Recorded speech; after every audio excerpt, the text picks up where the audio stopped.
Y'all, I've been working for this moment. It's been 6 years in the making, but when I really think about it, it's been 37 years in the making. I've learned a lot, and I'm really excited to share that with you guys. Welcome to the stage, Jonathan Van Ness.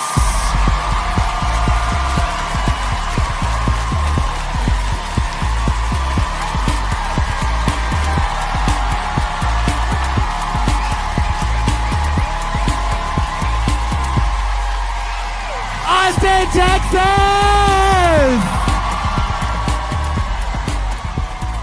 You guys look so beautiful tonight. Honey. Austin, I'm so excited you're here. Thank you so much for coming out. Yes. Is there any queer millennials that are out here tonight? Yes. You know, so many of us, our personalities are largely based off of 90s films with strong female leads. Which is why I'm so similar to Elise Elliott. She is the character played by Miss Goldie Hawn in First Wives Club. Yes. It was my favorite movie when I was little. You know, I was 6 or 7 and it taught me about, you know, suicide, domestic violence, and just generally women doing it for themselves. Such formative topics for me. You know, much like Elisa's character, I also get my best ideas after having done cardio. So it was early last year. I had just finished up a little session, and this little voice in my head, I don't know if it was like Mother Nature or the Holy Spirit or my mental health,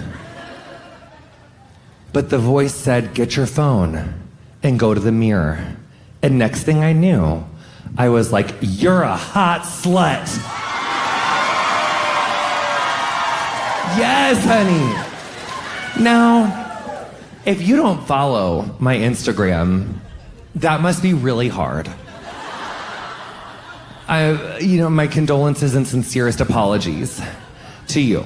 But I started doing this series on Mondays, and it was, just like, it was like a thing for me. Like, my followers loved it, and I loved it. I just would do these little affirmations on Mondays. And I quickly realized in the comments, there was a big discourse around me using the word slut. Some people, in the words of Miss Paris, were sliving for slut. Others were not sliving for me using slut. And I didn't understand why some of these folks in the comments were saying things like, I don't like slut, like you should use a different word, that's a derogatory word, I don't like that fucking word, you shouldn't use that word. I didn't get it. Why don't these folks like slut? Why don't these people know that slutty just means to experience pleasure? It doesn't have to be sexual pleasure. It can be, but it doesn't have to be. Like, you could be slutty for, like, volunteering.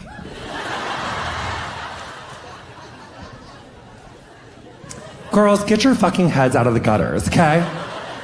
It could be, you could be slutty for gardening, for taking a walk. It doesn't have to be slutty for, like, eating vagina or sucking dick.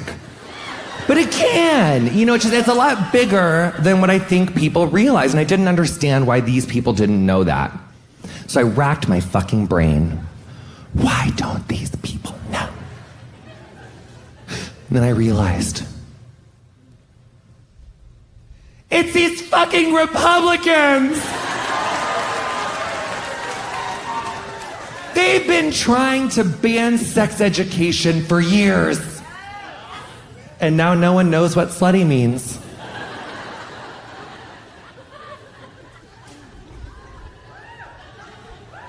But if they're gonna ban sex education, honey, I'm gonna bring it back. Yes! So welcome to your host show. This is Fun and Slutty. Yeah! Yes, class. I am your professor, Jonathan Van Nasty. And I want you to think of this as basically a sex ed class for adults, along with some other lessons too. That's what tonight's course is going to be on, all right? Now, there's only one main rule for this class, which is shame is to us as J-Lo is to Mariah. We've never met shame before. We don't know who shame is. We left our shame at the door, and tonight we get to experience this class in a shame-free zone, everybody. Yes. Sir, you look so much like Stephen Colbert, I can't even hear myself think. Yes. Are you Stephen Colbert? Why are you? Have people said that to you before?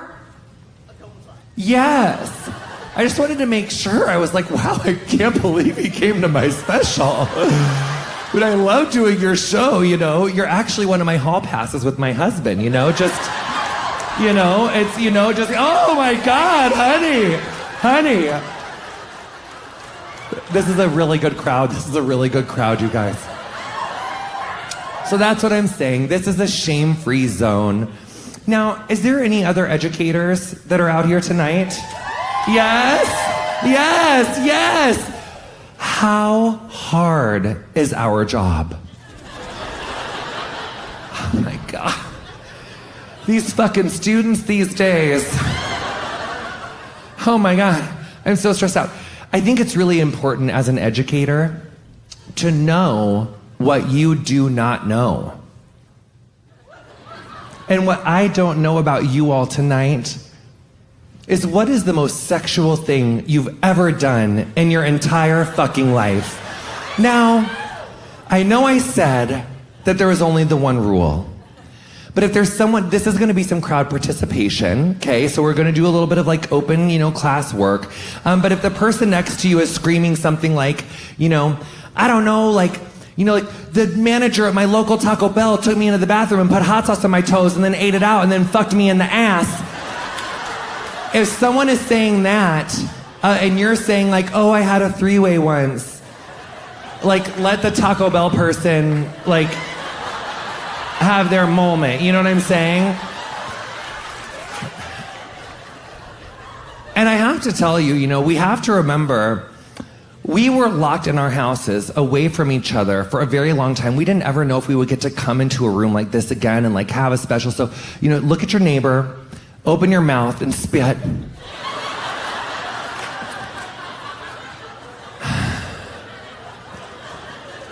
Unless spit play's not your thing, it's not for everybody. But you know, I'm just saying, like, let's be vulnerable together. Let's like go on this journey. So, come on, Austin. What's the most sexual thing that you've done? Let me. Come on. It's like I'm like the Long Island medium. It's. Oh yes, you there. What did you do? You slept with 2 members of a band on a tour bus. Can I ask a follow-up? Now, did they know about each other on this tour bus, or were you just kind of like clandestine, like, So they did know about you, or they were in the same band together, these folks. So you fucked 2 members of the same band on a tour bus. That is giving me courageous feminism, fucking exploratory pussy, and I love it.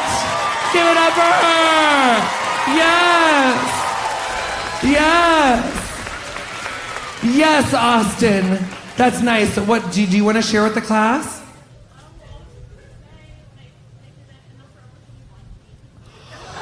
Ah, that's beautiful. This gorgeous young woman told the class that she once fucked in a Forever 21 changing room.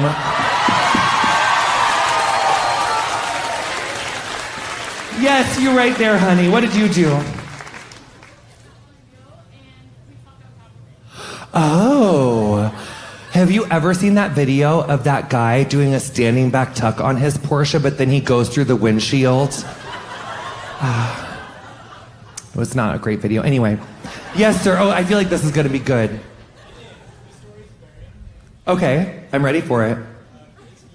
Gay ski weekend. Oh my God, the crowd was like, ooh.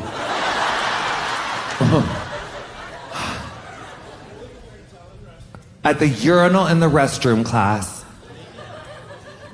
Ooh, yes, water sports. Then what happened? Then you left. Fast forward, he's on a ski lift with the man that he made eyes with in the urinal, honey. They're at the ski lift, but it broke down.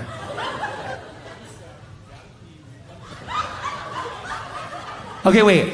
So they're standing at the ski lift. I just need to make sure everyone knows because the story's too good. So they're at the ski lift, and like there's this moment because you were going up, and he was you were going up. He was coming down. Yeah. Then what? Yeah, he's stuck in the chair split, so he's got to take a piss. He's hanging off the top. That is so hot. Then what happens? So you're just shirtless taking a piss off the ski lift. You fucking Mr. Clean looking ass. I love it with your fucking bald head. Just taking a fucking piss right there, and then what happens, honey?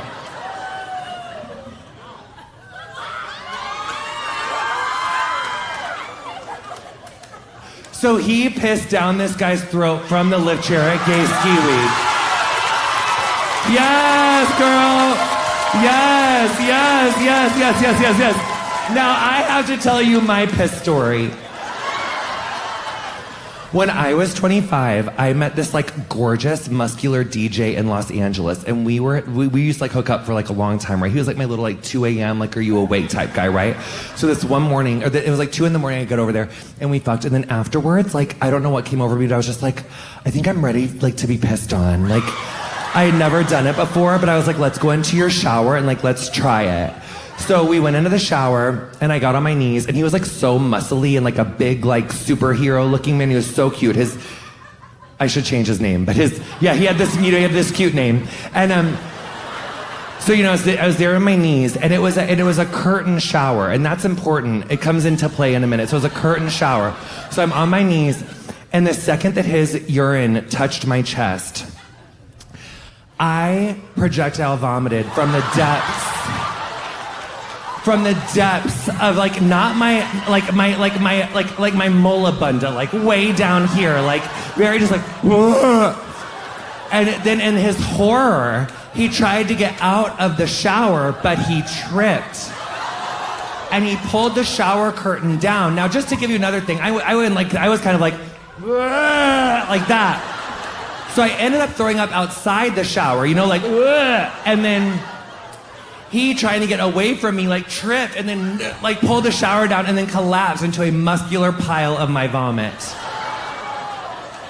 Does anyone else have, Austin, before we clap and get into our first official lesson, because I gotta say, give it up for him. That was a great story.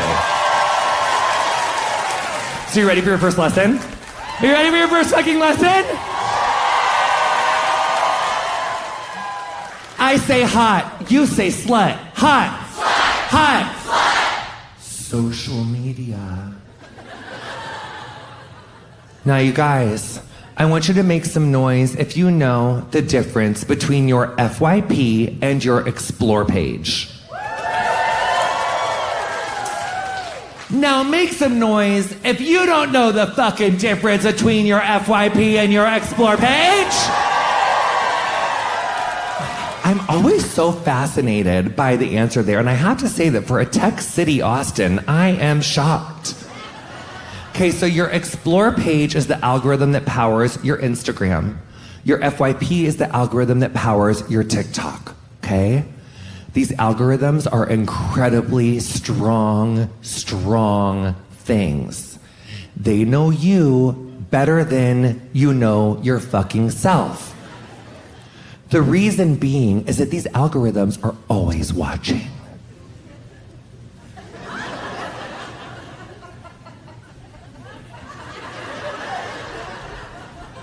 Everything you do on social media, it's watching. If you consume a video until it's over, it's gonna show you more stuff like that. If you cruise through the video real quick, honey, it's not gonna show you more stuff like that. So it really curates as much as it can curate to keep you stuck there. for as long as possible. Now, if you were to look at my Explore page,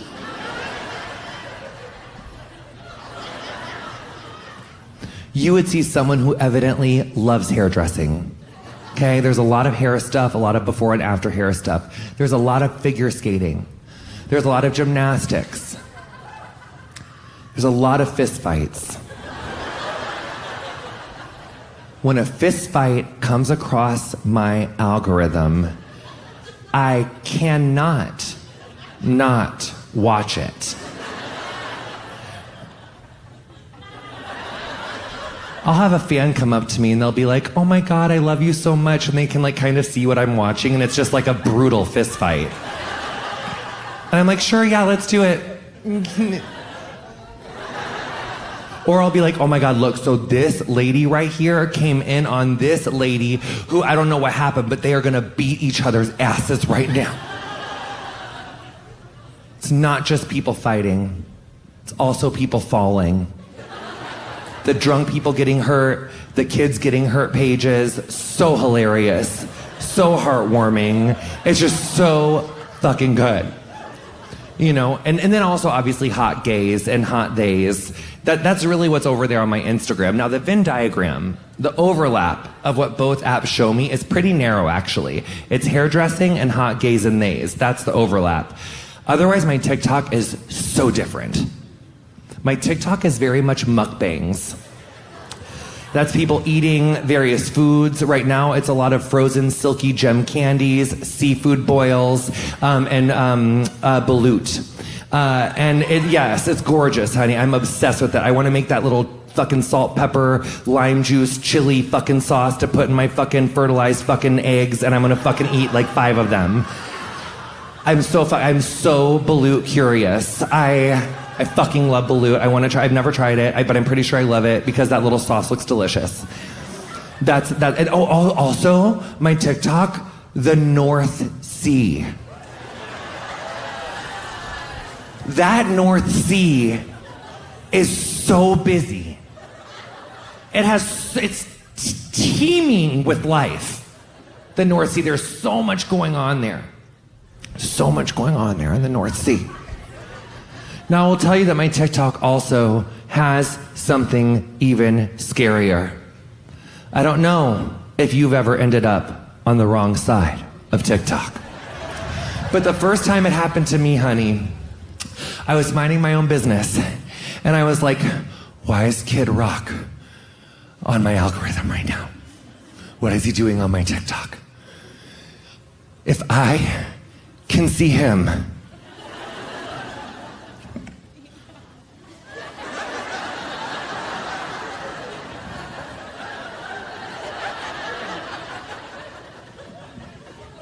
can he see me? I was so fucking scared, you guys. So many anti-trans Republican turf-ass people on my TikTok now. Last year, I did an episode of my podcast about trad wives. If you don't know what trad wives are, they are these like anti-vax, evangelical, I don't want to have a checkbook. Everything was great in the 1940s.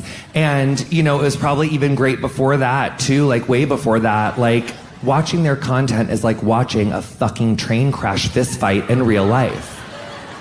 You can't not finish it. So then a few months later, I do an episode about gay Republicans.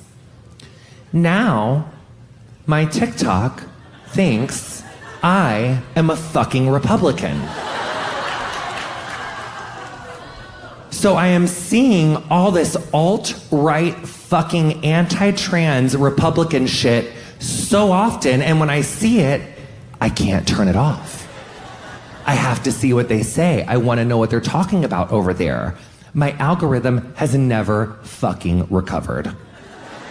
But this is what I've learned about the anti-trans people who I have seen on my TikTok. Now, you go on a date with a Democrat to a community theater production of Beetlejuice, which is how Julia Roberts' character in my best friend's wedding would say, Beetlejuice.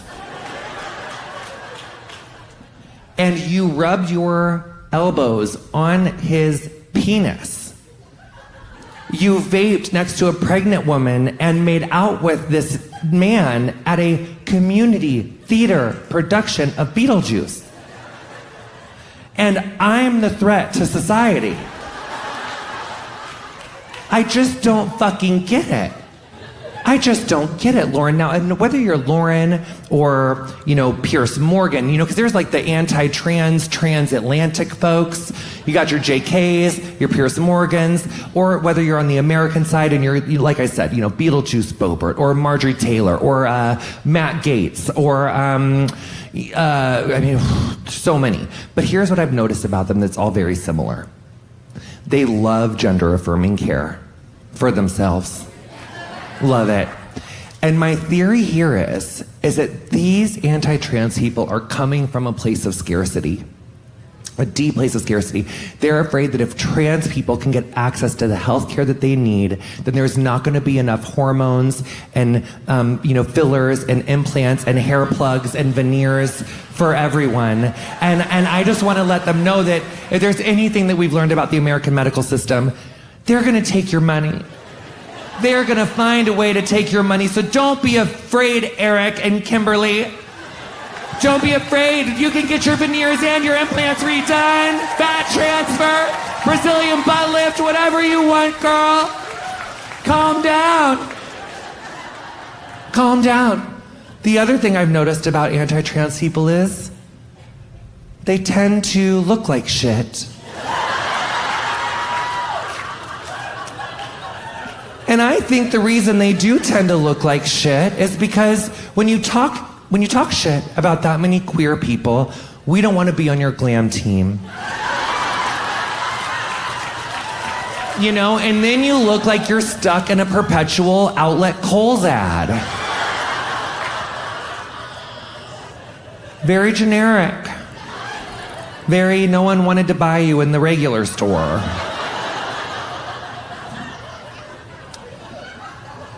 And that must be really hard. So that's what I've noticed about those folks. The other thing that I've noticed about Republicans specifically, so the American side, they have co-opted the idea of patriotism in this country. They have said that they are the only fucking patriots, and I've got news for them.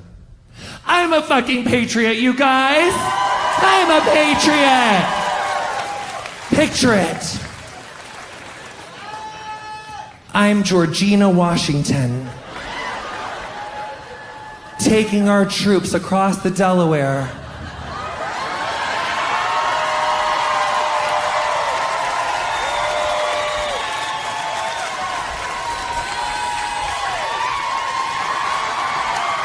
I'm a fucking patriot, damn it.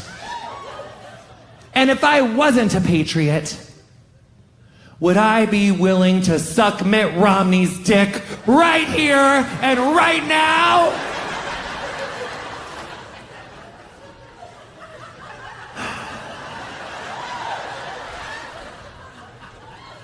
Now, if there's any Republicans out there tonight, for some fucking reason, or watching at home, I know what you're thinking.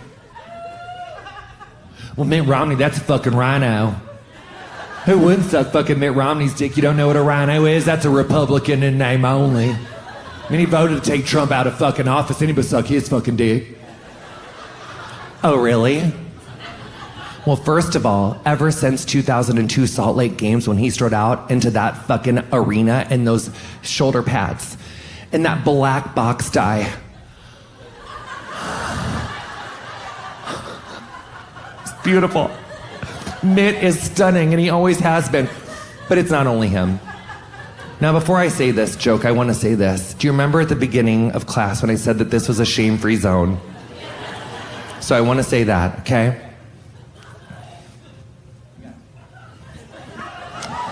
That one-eyed war veteran, Dan Crenshaw,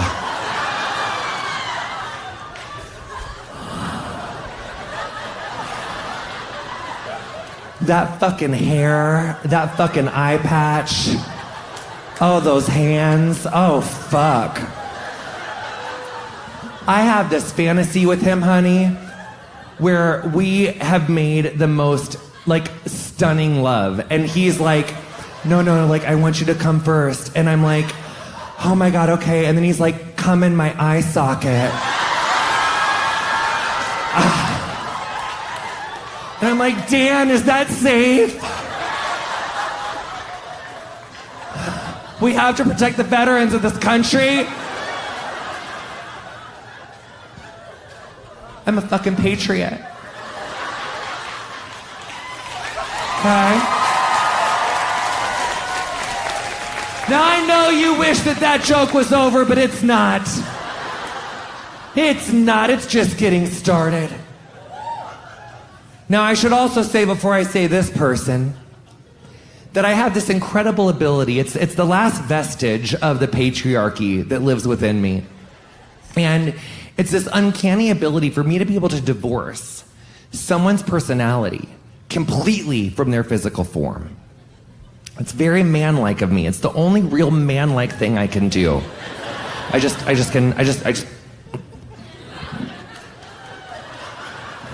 So please remember that when I tell you who I'm also physically attracted to in the Republican Party, okay? And I'd also like to say, this person likes to talk a lot about biology.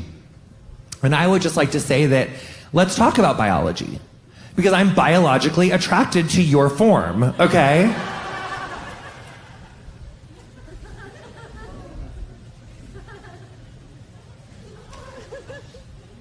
Senator Josh Hawley. Shut up! Shut your gay mouth! Let me explain. I said I don't like his policy. It's a purely physical thing, and I've spent a lot of time on therapy in this, you guys. I spent a lot of time, and this is what I think it is. It's the receding hairline to Adam's apple ratio. And I see a lot of our women being like,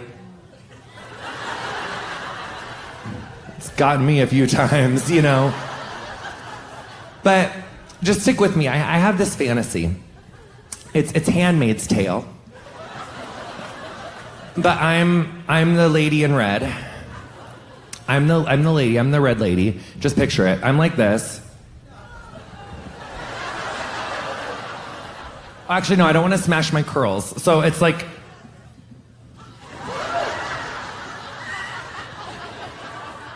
No, it's kind of like...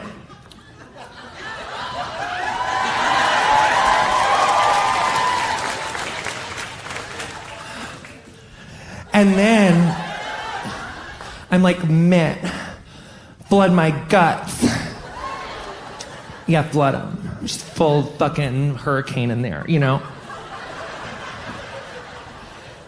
And then Josh comes around to take his turn and he floods my guts. Oh, and also I should just say, I know that consent is not a big deal to so many Republicans, but to me it is. So I would only let them flood my guts if they really wanted to, Like, it's only like if they wanted to, I'm like not making anybody flood my fucking guts, But then afterwards I say, Senator Hawley, get on the ground because the bed's too squishy. I'm sorry I made such deep and unrelenting eye contact with you as I said that. I'm so sorry. And then what I would do with his Adam's apple is I would just sit right over his face, just right. You know how like the ISS, like the International Space Station, when like a shuttle docks with it and it's like, no, it'd be more like,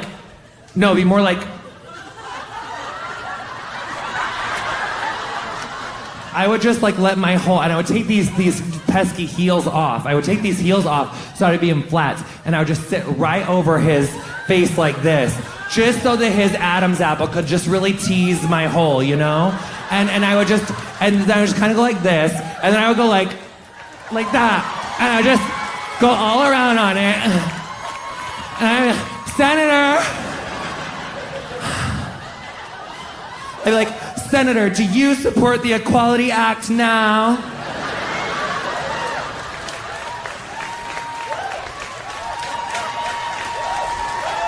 Yeah.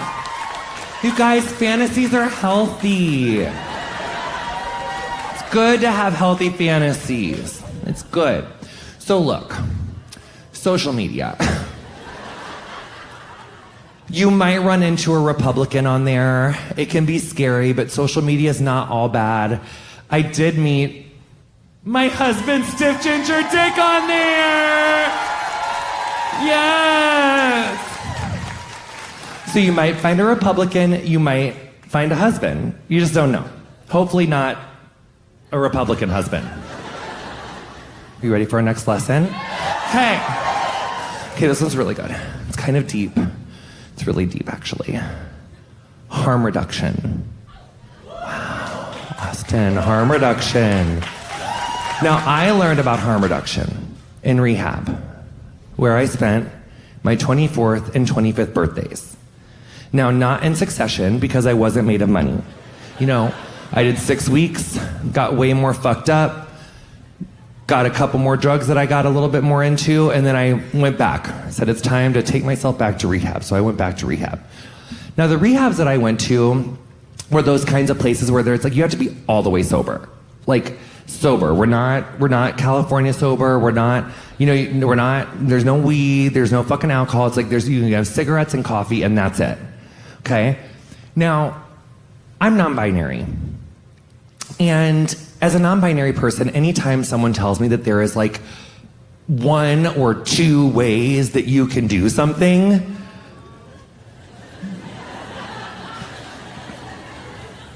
I'm just immediately leery. I don't want to do that. I want to find kind of my own fucking way. So, because when I went to rehab, meth was going to fucking kill me.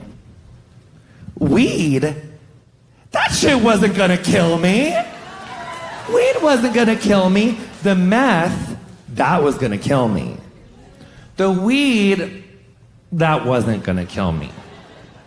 So that's harm reduction, basically, in a nutshell, okay? That's harm reduction. But that's not all I learned about in rehab. I learned, because you gotta do group therapy in front of people. You gotta bare your fucking soul, your deepest traumas in front of strangers. So I learned how to be honest in front of people I've never met before. I learned how to hold space for people's pain and really listen. I learned about breakfast.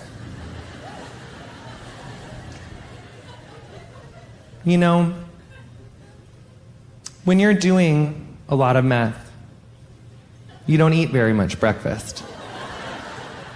And once I did start eating breakfast, I thought, wow, I feel so much better.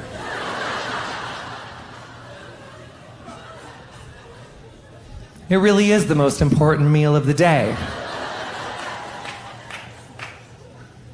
No, what I really learned in rehab and what really changed my life was they taught us how to ask for help.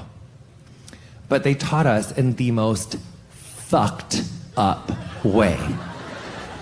So if you can imagine, I've been up for 3 days, okay? It's not a pretty place when you've been up on meth for 3 days. The voice in my head had become a Russian journalist's voice.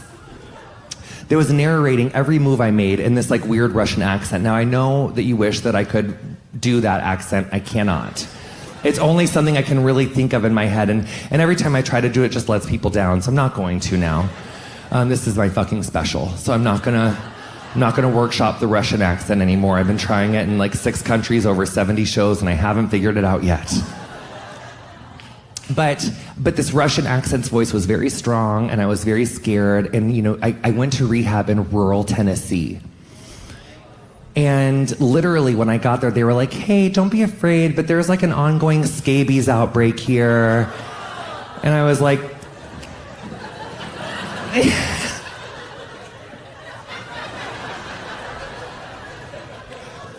and you have to do all these tests, and you do physicals, and they test you for everything, and they make sure that you're healthy enough to be there. And I go back to the cabin, and it sounds like a summer camp, but really there was 5 cabins. And I went back to my cabin, I went to sleep, and then I wake up the next day, which I got a good 15-20 minutes of sleep. It was there was just enough meth still in my system to just keep me absolutely just. You remember, what was the sister's name in Rugrats that had the really crazy hair? What was it again? Cynthia, yeah, I looked like Cynthia. I was like Cynthia after a meth relapse, and it was just, but a grown-up Cynthia who was like 25 and just hopelessly addicted to meth. And so, the first morning, they wake us up and they're like, all right, so, today we're going to have all of you guys come outside and we're going to blindfold all of you, and we're going to have you put your arms out on the person's shoulders in front of you in the line, and we're going to walk you out to a maze, a rope maze. We're going to walk you out to a rope maze. And I was like, come again. A blindfolded maze. And they were like, you'll have an hour once you get there to get out of the maze before it blows up. And so I just said, I was like, Mom. And they're like, no, we're just kidding. It's not going to blow up. It's not blowing up. Like, we just said that to be funny. And I was like, that's not funny. I'm still too sleep deprived and high for that. And I was like, can I sit this out? And they're like, no, your physicals were fine. You're gonna have to do it. And so I was like, fuck me. So, and then they're like, and the only rule is that you can only whisper. Like, you can't talk out loud. Like, you can only whisper. And so I was like, I would rather fucking eat shit and die twice than do this. But they take us outside, they put us in the blindfolds, they line us up, we're walking through this fucking Tennessee fucking field to go do this rope maze blindfolded challenge. And halfway over there, my internal, Michelle Kwan, my internal, competitive drive just turns on. And I'm just like, I'm gonna show these other fucking campers. I'm gonna show these other addicts. They've never fucking seen a tweaker get out of a blindfolded rope maze this fucking fast. So when we got over to the maze and you could drop your arms, I was like,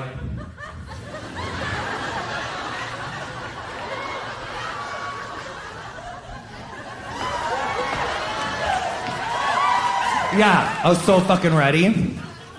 So 3, 2, 1, go. So I just get in this rope maze and I'm, nope.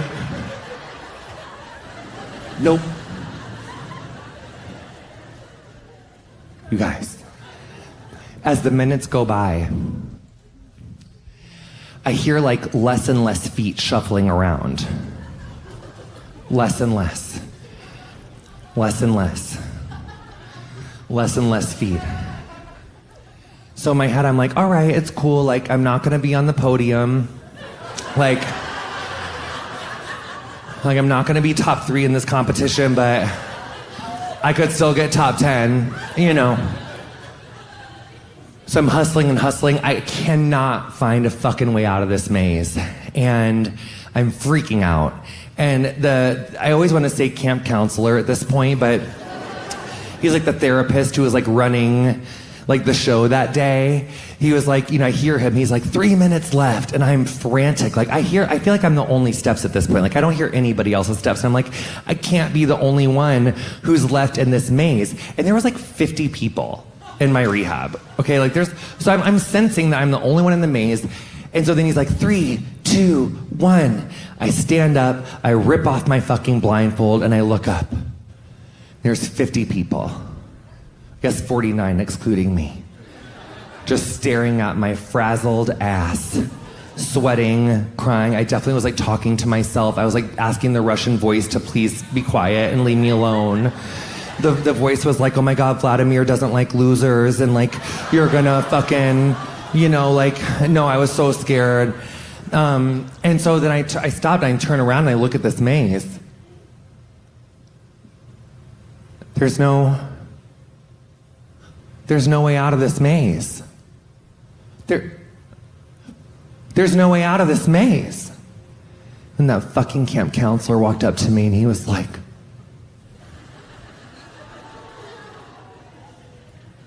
this maze is a metaphor for addiction. There is no way out unless you raise your hand and ask for help.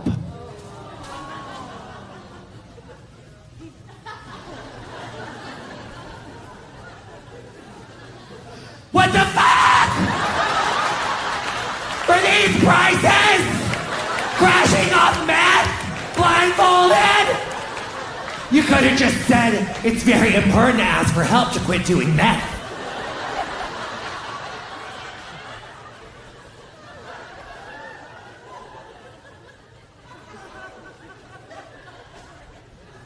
Tennessee, scabies outbreak.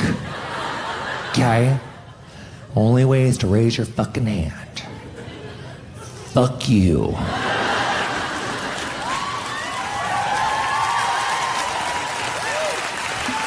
Harm reduction doesn't only stop with drugs.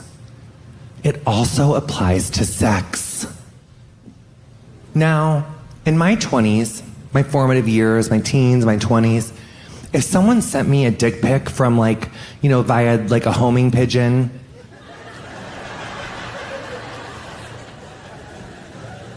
or the Pony Express, it's actually much worse than both of those things. It was through an email from someone that I'd met on an AOL gay 20s chat room. You remember, you were there. See, when you're a young queer person in a rural place, getting dick is a full fucking time job, all right? First of all, this is in the PG era, which is pre-Grindr. We only had gay.com, and where I come from, there was 4 of us in a 300-mile radius. If you did meet someone whose dick you could suck, you would have to print off the directions off of something called, you remember, 3, 2, 1. MapQuest. To find your dick appointment. Which is why, when these Gen Zers have the audacity to make fun of our skinny jeans and our side parts, I say, you have no idea what we fucking went through! You have no fucking idea! You rude ass!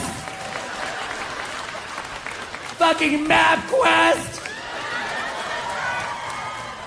Now, I mean what I say, unless you are a Gen Zer who is here tonight. Hello. Yes, thank you.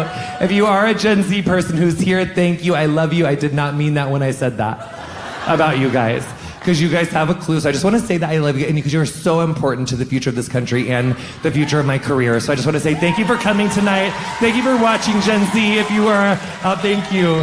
Thank you. Thank you. Yes. But for most of you on TikTok, I just want to say that you could just realize where, we went through it. The thing is that because I didn't have good sex education, when I would get one of these dick pics and someone would show interest in me, my first instinct was to just have them come inside me. And then I got HIV. Wow. I haven't felt the air leave a room like that since I was in Sydney, Australia, in front of a crowd of 3,000 people. At my last hour, my last little show that I did, I had this joke. It was 2022. And I had this joke where I said, I'm HIV positive. This was my second pandemic.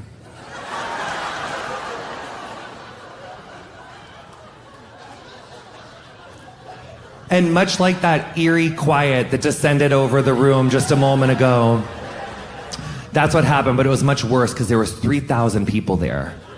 And you really could just hear a pin drop. And see, when you try a joke and it bombs in front of that many people, you have to think on your feet. So you know what I did? I said, "Hey, I'm sorry! Did you not understand me? I said, I'm HIV positive. This was my second pandemic." And then I went, give me a H. Give me an I. Give me a V. What's that spell? We proceeded to chant, HIV, HIV, for a good 3 or 4 rounds before I looked out at the crowd and I said, what the fuck's wrong with you?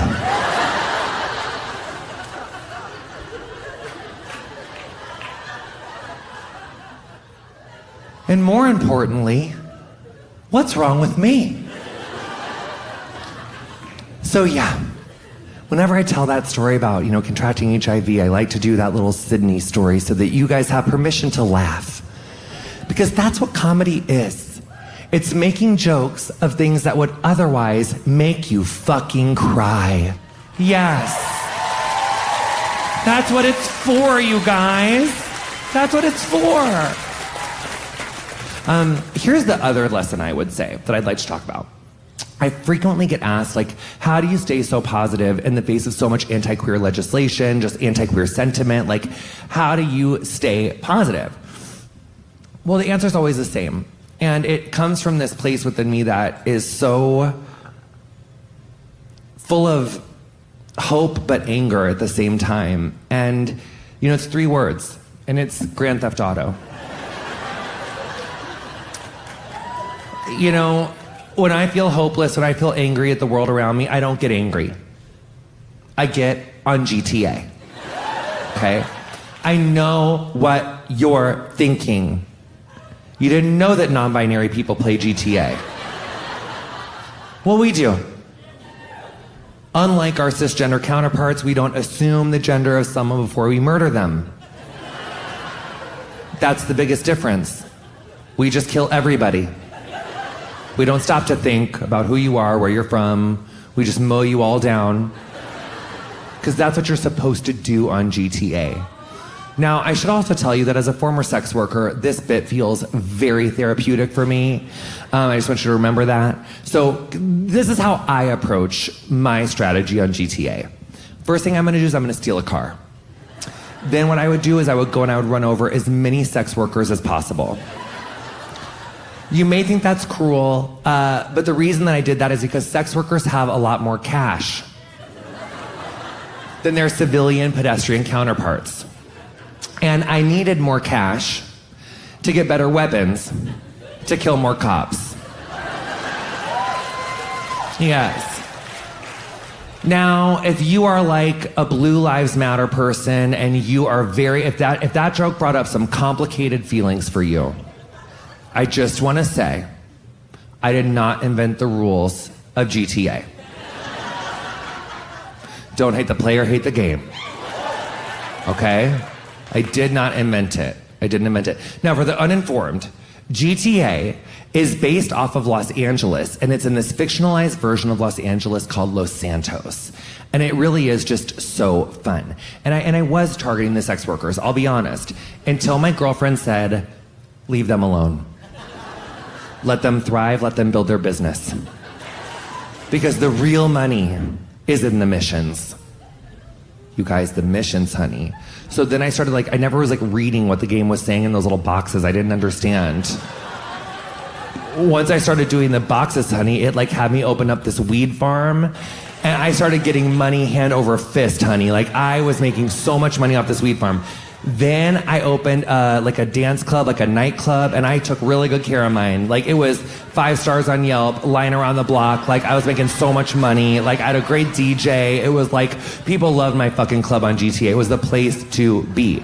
Then I was well, how can I get more money, honey? Because there's this tank that it's undetectable on the radar. Now, I don't like it that, they're co-opting undetectable. I feel like that's my thing. But, But that's okay. They can do it on the gaming. So there's this tank. It's undetectable on the radar. So if you're playing public GTA, you can just fucking and there's someone that you can tell you don't like their screen name. It's fucking MAGA 24 or whatever.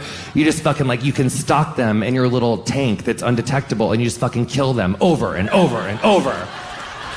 You just mercilessly hunt them down until they leave that public room. You chase them out of there. You chase them out of Los Santos. So then I did my cocaine operation because I really needed the better version of that tank that's a little bit bigger. Then it had me do an acid lab, and I will say that acid this one time, it really helped me with my PTSD. So I was just okay, Let's help the cocaine addicts that you're stringing out with your cocaine thing, with the acid lab. This is great. You're balancing the world. This is like really good. You're doing good. You're leaving Los Santos better than you found it. Until the game one day said, open up a meth lab.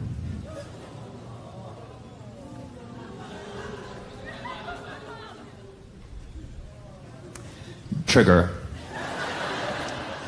All of a sudden, it was major trigger city. You know, I grew up getting exposed to this like ultra evangelical woman. And she was always talking about the enemy.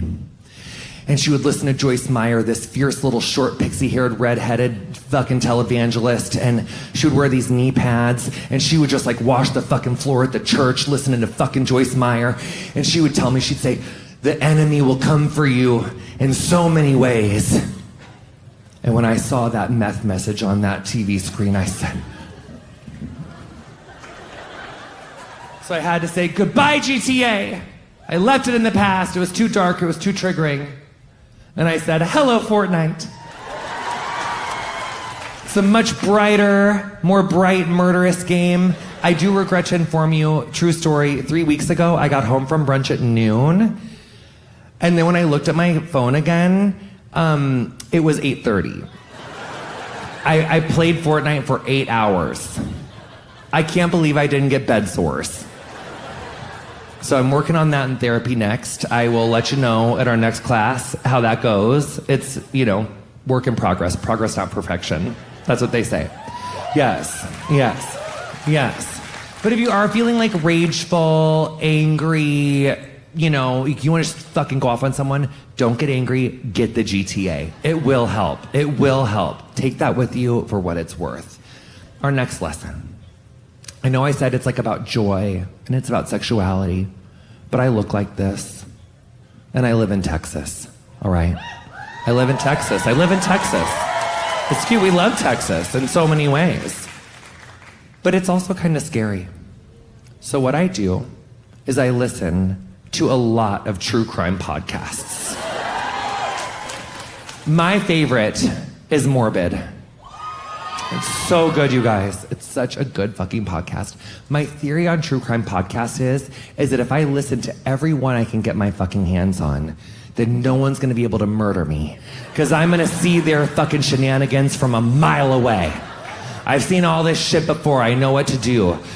So it's helping me know how to keep myself safe. It's also making me very hyper-vigilant. Okay. Prior to moving to Texas, I've always been very anti-gun. And I still am anti-gun. Yes. But I'm scared, honey. I mean, my neighbor 2 doors down just put up a fucking Ted Cruz sign. So sometimes, even though I am anti-gun, I do wish that I was a gun. Like, I wish I could just... Shoot. Just stop it, you know? Gun heel, you know? Like, ooh, no, like a fembot. Stay away. No, because I would be such a responsible gun owner if they were in my breasts. Like, I would just only take it out if I really felt scared. No, I'd be responsible about it. But my husband's British, and he really does not understand our gun culture. Like, we are not a gun house. We're not gonna have guns. We can't have guns because of my fucking husband. If it were up to me, I'd be in like the pink rainbow fucking gun club right now, okay? But I'm not because my husband won't let me. So that leads us to the morbid. They told me about this man on the podcast called Pure Power 314. I think I should really look. It's Pure Power something. You'll find him. He's an ex-cop who lives in Florida who is so in my arousal template. He's like 55. He's like addicted to bronzer.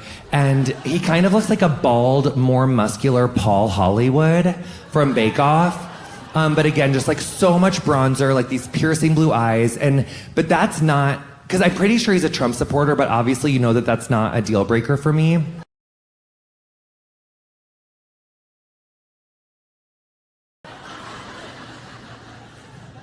But what really made me fall head over heels, butt crazy in love with this man, is that he is open about his Ozempic journey.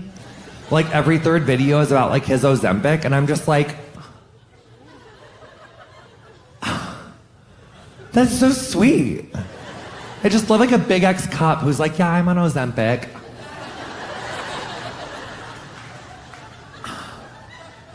I just didn't think that that was gonna be like a series on his TikTok that would work so well. But it really does. But anyway, Pure Power 314, honey. He's really pro taser. He's like, if you're not into guns, like get tasers. So now I have tasers all over the fucking house. Every room, the garage, my car, my bedroom, my salon room, my content capture room. I have fucking tasers everywhere. And you would never know that they're tasers. I have tasers that look like iPhones. I have a taser that looks like a flashlight. It's kind of this size, but it looks like a flashlight, but it's incredible because I can go like this, and it like becomes 4 feet long, so you can keep the perp like 4 feet away. And actually, I'm pretty sure this taser could kill like a cow, a moose, a large deer, potentially a person. Like I don't know how legal it is. It came from like this place, from this person who knows someone who knows someone. It's like a kill you taser. And I love it though, because it's in my house and I can just get fucking away from me. You know, really like tasers. But we keep a few on our bedside table. And my husband is kind of, he's British, like I said, like they like to play with your hole in the middle of the night sometimes. Like I didn't make the rules. Like cause it's not like, it's like very like consensual, it's very like beautiful, but sometimes I'm just like, oh my God, is someone playing with my hole? And so, and he likes toys, like he likes the little toys. He's like into like toys in my hole, and I get it, like my hole's like really pretty. It's like, he's like, I just have one of those holes that just like put something in there, That's what my hole says, It's just like it's like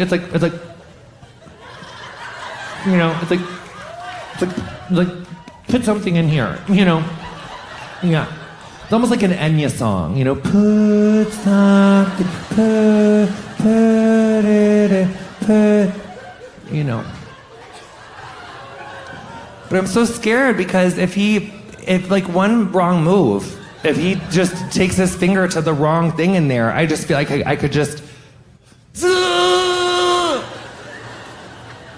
Don't tase my hole, babe. Don't tase my hole.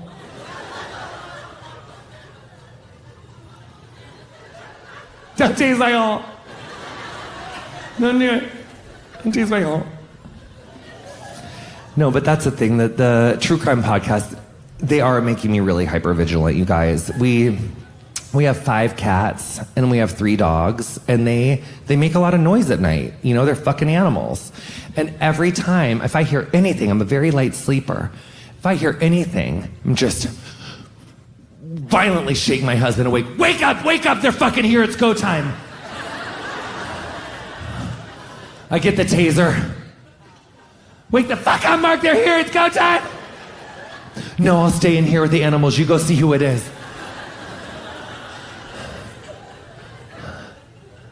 I'm like fucking Jodie Foster in Panic Room. No, but it's scary because when you've listened to enough true crime podcasts, you realize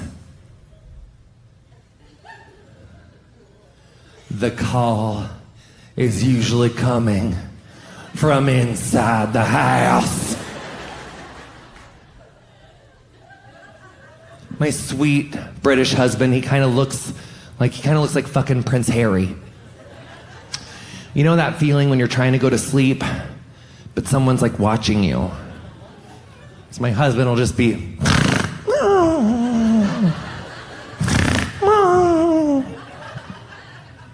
And I'll just be thinking about these fucking episodes of true crime podcasts where some fucking piece of shit husband murdered his fucking wife, and I will just be staring at my husband like,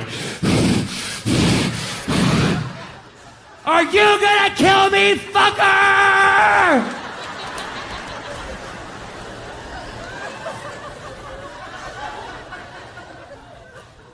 He wakes up, what, oh my gosh, what? You guys, he's not gonna kill me. Mostly because, well, to be honest, when you're living with HIV, you can't have a life insurance policy taken out on you.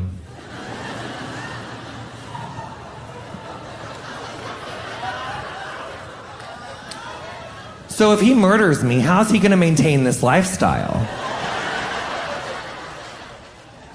Not very well, honey.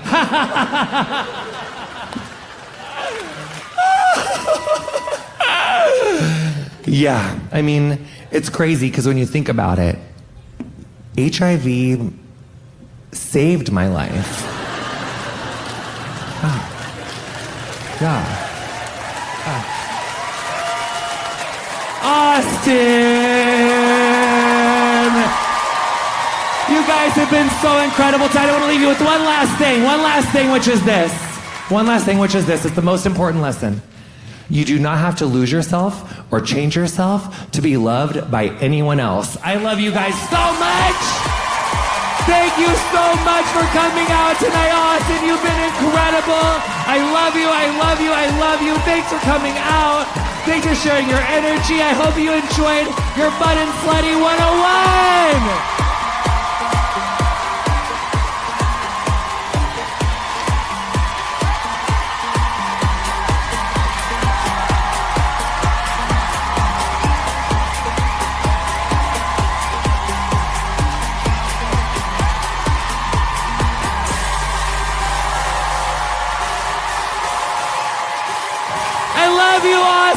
Get home safe. Thank you so much. You look amazing.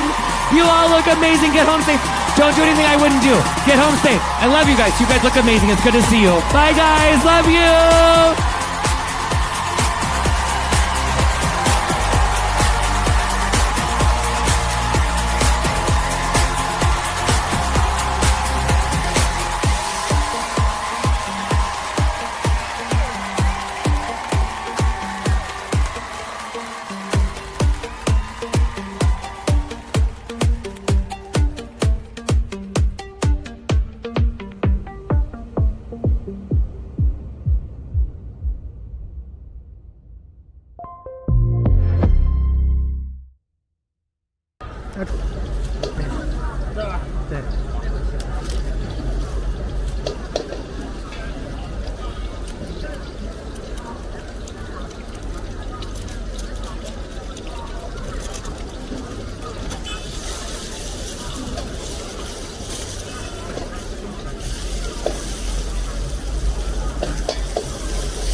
元。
辣椒吃不？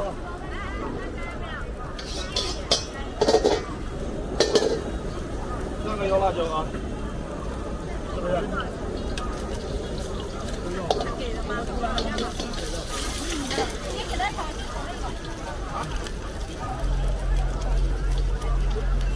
这个炒吧。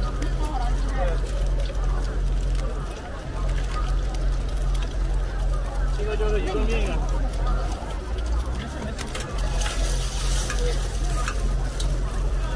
这个就是一个面。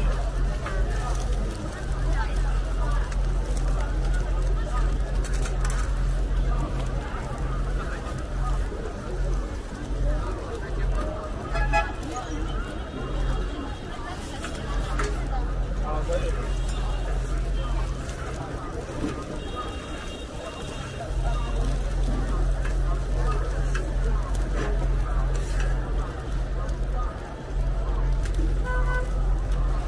要辣椒吗？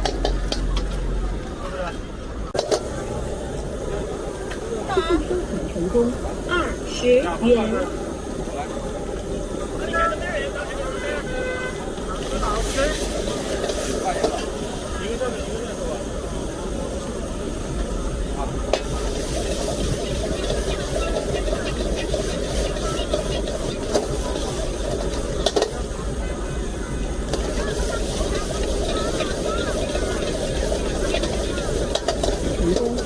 10元。